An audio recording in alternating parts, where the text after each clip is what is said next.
So I'm happy to see that my last video regarding the stupidity in Charlottesville, Virginia has made a decent splash and has people talking. It's that capacity for sparking discussion on which I gauge my success. So it definitely helps me realize that my efforts aren't in vain, as per the fear I expressed in that video. But I do have to say, some of the responses have been more than a little disappointing. Disappointing in a way that makes me remember that there are extremists on the far right whose flaws are rooted in the same sort of faulty reasoning and reactionary behavior that we condemn in the regressive left. I'm going to set this in stone right now.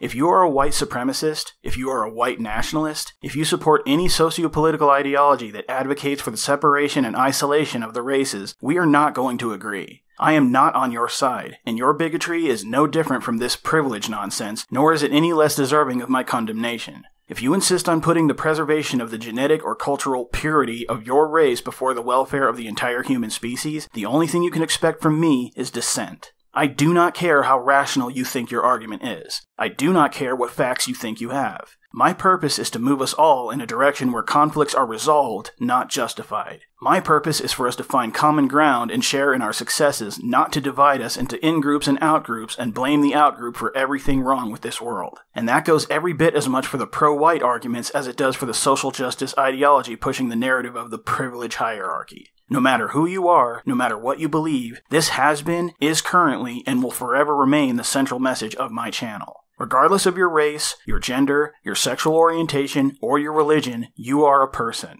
A person. Singular. Nobody on this planet can claim otherwise. You have one body and one mind. If you're a man, you are not fed when another man eats. If you're white, you are not making money when another white person is hired. If you're a woman, you have no more power when a woman is promoted. And if you're black, you are not represented when another black person is cast in an on-screen role. So when you say to a white male, you have an X% higher chance of being hired or promoted on the basis of raw statistics, particularly while dismissing the fact that white people are at least 63% of the American population, you are talking out of your ass. There are far more white people than any other race in this country, and there are far more men applying to certain jobs in this country. By those two facts alone, you should obviously expect to see more white men hired in certain roles despite corporate policies and federal laws set against discrimination. And when one white man wins the position, it is in no way nourishing to the white male community, and it doesn't stop the rest of the white men in that waiting room who didn't get the job from being upset over their denial. The only way this white privilege narrative would be true would be if all white people benefit in equal shares when one white person benefits. And the only way that's going to happen is if the benefit is divided equally among all white people, simply on the basis of their being white, regardless of which white individual was selected. Neither Bill Gates nor Donald Trump are divvying up their fortune among the other members of their race. And Barack Obama did not usurp the democratic process in this country's government to petition black people first and foremost about changes to law, as Sally Brown and her contemporaries would definitely do given the chance. If you feel represented as a man because there are more men in government, you are an idiot. If you feel represented as a woman because more women are filling the role of CEO now than ever before, you are an idiot. If you feel misrepresented as a white person because most NBA players are black, you are an idiot. And if you feel misrepresented as a woman because women earn less in this country on average than men, you are an idiot. And for a political movement of special snowflakes who insist that they are so fucking unique that they can redefine the words like gender and racism, it's extremely telling how easily you forget the importance of individual consideration when it is more convenient for your narrative to lump people together in supposedly disparaged and privileged groups. Especially when it's so much easier for you to bitch about white privilege and patriarchy than it is to be the change you want to see. But I repeat, if you find yourself on my side of the political fence about these things, this behavior is no more acceptable coming from you. I do not abide double standards from them, nor will I abide them from those who supposedly support me. If your advocacy is exclusively for the white man, we are not allies by any stretch of the imagination. I am an egalitarian through and through, and egalitarianism does not advocate for the advancement of any one demographic on the presumption that another is in any way privileged. It does not extend rights to any one type of person in a way that it won't for any other. In the comments section of my last video, Professor Yackington thought he was calling me out on building an echo chamber when I commented with the same sentiment that I conveyed to Michael Rowlands in my first video. My videos are not intended for those to whom I stand opposed, because for them, rational discussion has already been taken off of the table. Nor are they really for those who already agree with me, although I do appreciate the support, as being reminded of how many people identify with my message definitely encourages me to keep creating content. If you want an example of the kind of person my videos are actually intended for, Professor Yackington, I can think of no better example than a recent encounter I had with a self-identified feminist on Facebook. It started with a post from a friend, the person who narrated the hidden things for my channel, The Vampiric Narrator. He took issue with the following double standard, as well he should. Body shaming women is wrong. Height and penis size shaming men is somehow perfectly alright. Why? He received a response from this self-proclaimed feminist who, in short, essentially said that no double standard like this is okay. What's good for one gender is good for the other. However, the encounter I'm referring to wasn't with this particular feminist, but rather with another who responded to her. I responded, then I have to wonder what exactly leads you to call yourself a feminist, because you sound more like an egalitarian to me. And to the first feminist, she responded, my fucking spirit animal.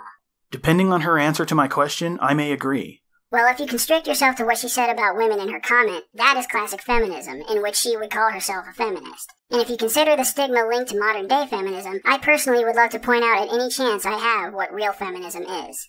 And that is precisely the problem, because every feminist thinks that their feminism is the real feminism, and no branch of feminism, not even the classical feminism of the suffragettes, has ever been without its dark side. I ask her why she identifies as a feminist when she believes that all people should be given equality of opportunity and that the meritocracy should come first, because to do so is to say that her advocacy has a female-centric focus on the grounds that she believes that women are somehow disadvantaged. And if that is the case, I would like to know how.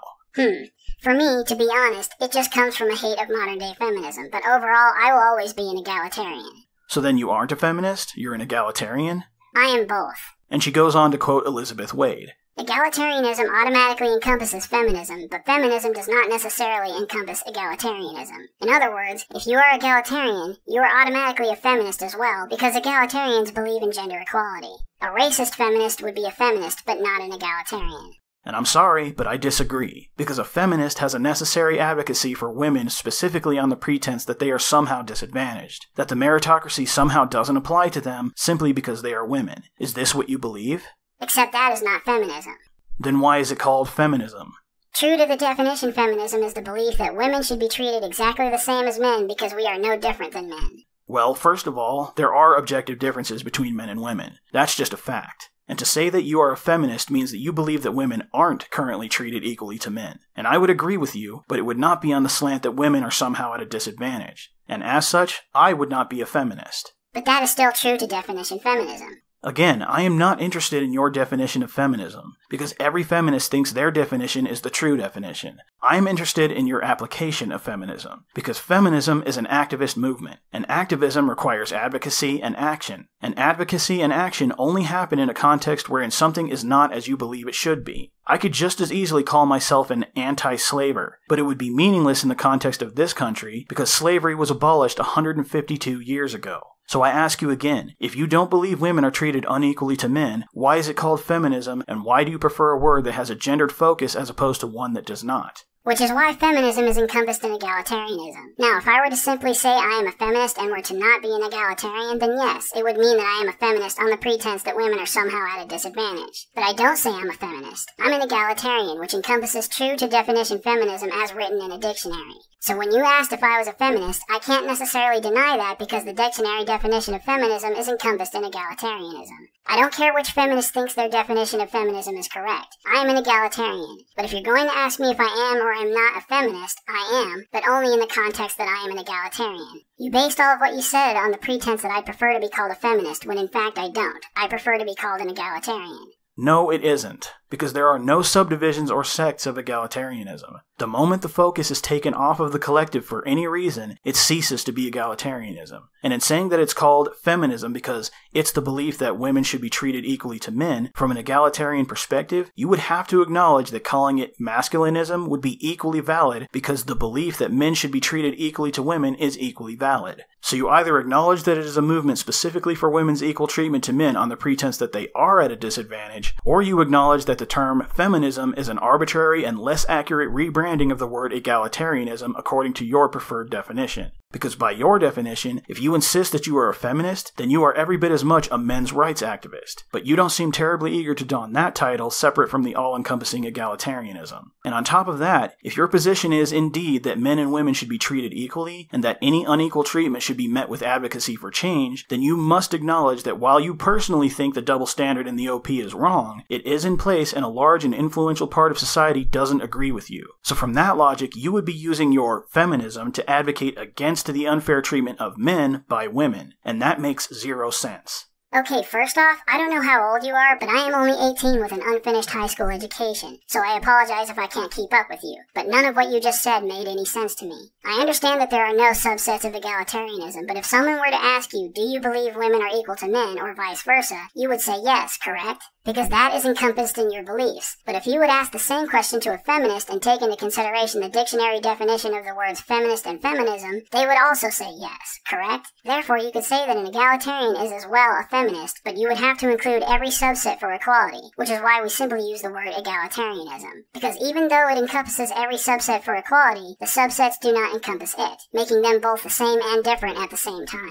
Alright, that's fine. I'm not trying to talk down to you, I'm just trying to make you understand. So to put it a bit more simply, egalitarianism is the promotion of the meritocracy on the grounds that all people should be treated equally and fairly as individuals. Humanitarianism is the advocacy for all human rights, equal human privileges, and the advancement of all mankind. To say that feminism is encompassed within egalitarianism, and thus valid to call yourself a feminist even though you don't prefer it, is to say that white supremacy is encompassed in humanitarianism, and that it is equally valid to call yourself one so long as you equally consider yourself a black supremacist, an Asian supremacist, a Latino supremacist, etc. And I know that you would not dare to call yourself a white supremacist. Do you see now why removing the orientation from the collective to a subset of the collective in those two definitions clouds meaning? This is what you need to understand. The definition of a word is descriptive, not proscriptive. It serves the language, it does not shape it. It describes the meaning of a word, it does not dictate what the thing the word refers to is in reality. If the definition of the word feminism fails to describe the thing to which that word currently refers, then it is the definition which must be updated.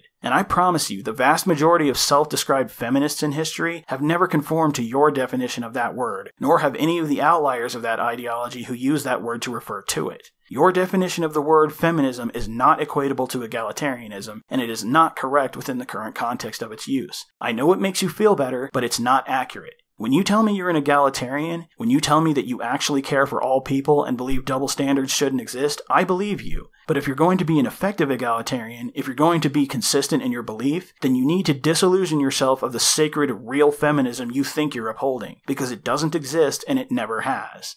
I get it now. I can't put it into words like you can, but I do understand now. I'm sorry if I'm harsh, I don't mean to be. I greatly appreciate your perspective on this, because women like you are far too much of a rarity these days. I just wanted you to understand what I was saying. I am a writer. Putting things into words is what I do, and I have taken the study of the English language very seriously. I didn't take it as harsh at all, to be honest. I understand it must have been frustrating trying to get me to understand. I was getting frustrated in my own way trying to understand. You are a gem. Don't let anyone tell you any different, and the vampiric narrator is lucky to have you as a friend. Now, of course, if you're inclined to disagree with me from the onset, you could convince yourself that I made that whole encounter up, even though I have neither the reason nor the patience to do so. But each and every one of you recognizes her words in the ideology to which we are all opposed, because it was her definition of the word feminism that modern intersectional feminists took to heart when they decided that the supposed plight of everyone who isn't a straight white male belonged under their veritable jurisdiction. And the result was in no way the same as egalitarianism, because egalitarianism would not form privilege hierarchies, let alone put a single race and gender at the top and blame them all for everyone's suffering beneath them within that hierarchy. This is the type of person my videos are for, Professor Yackington. The mindful fence-sitters. The people close enough to this argument to have an opinion, but distant enough that their opinion may be rooted in misunderstanding rather than willful ignorance. The egalitarians who truly do support the meritocracy and equality of opportunity, but who do not yet understand that the modern faces of feminism and social justice do not represent them or their moral and political leanings. Because these are the people that may be swayed one way or the other, and who will take the strength of their conviction with them. Winning these people over is going to be the difference between winning and losing the war. It is not feminists to which I stand opposed, because as I just said, there are many branches of feminism, and every last one of them believes that their version is the true feminism. I oppose the dominant narrative and its modern application. I oppose anything that holds all members of one race, one gender, one sexual orientation, or any one demographic of any kind above or beneath the rest, because to do so is to fail to account for individuality. To do so is to exacerbate the problem rather than move toward a solution. If this world is to progress, tribalism must die, and sometimes all it takes is the emotionally driven exaltation of a single word above its modern use to steer a mind in the wrong direction. And on a final note, I'm happy to say that as of yesterday, I have finally broken the 20,000 subscriber mark, so it's time for another celebration video. I would say that I'm going to do another Q&A, but I'm much more interested in hearing what my viewers would like to see. Leave your suggestions in the comments and I'll have a look, but please be reasonable. And also, I can't quite do a face reveal just yet because I don't have a functioning webcam to use, though I suppose that is on my to-do list at some point or another. It's not really a priority though. Besides, I'm really nothing special to look at, believe me. And also, I really don't want to mention Patreon too often beyond thanking those who have pledged their support, but I haven't been too financially well off as of late, especially as far as this channel is concerned. As of a few days ago, YouTube has seen fit to demonetize almost all of my videos, including those which haven't the slightest bit of controversy to them. Again, they're making their bias known. And my Patreon has taken a significant hit ever since the Lauren Southern debacle, as people have decided to boycott. And while I understand their decision and may well seek out an alternate crowdfunding site eventually, making that kind of change quickly is just not logistically feasible at this time. So again, if you like what you hear, if you support my message, my Patreon and PayPal are listed in the description, and any measure of help is greatly appreciated. And as noted in my last narration video, please note that the second edition of my anthology will be releasing in the coming days, available on Kindle and in paperback, and I will be facilitating some sort of means of getting signed copies to those who want them. On that note, a special thanks to Clint on Twitter, who sprung for an awesome new drawing tablet for me. I greatly appreciate it, and it will be of particular use in my future plans for this channel and my ambitions as an artist and as a writer. Your generosity will not be forgotten. Thank you all for your support, and I'll see you in my next video. Thanks for watching, guys. If you like what you saw here, have a look at my other videos and leave me your thoughts in the comments. If you support my message, then please like, favorite, and subscribe. If you'd like to help this channel improve, you can reach out to me on Twitter or on Facebook with any suggestions. And if you'd like to support me more directly, please consider following me on Patreon, links in the description. Thanks again, and I'll catch you all in my next video.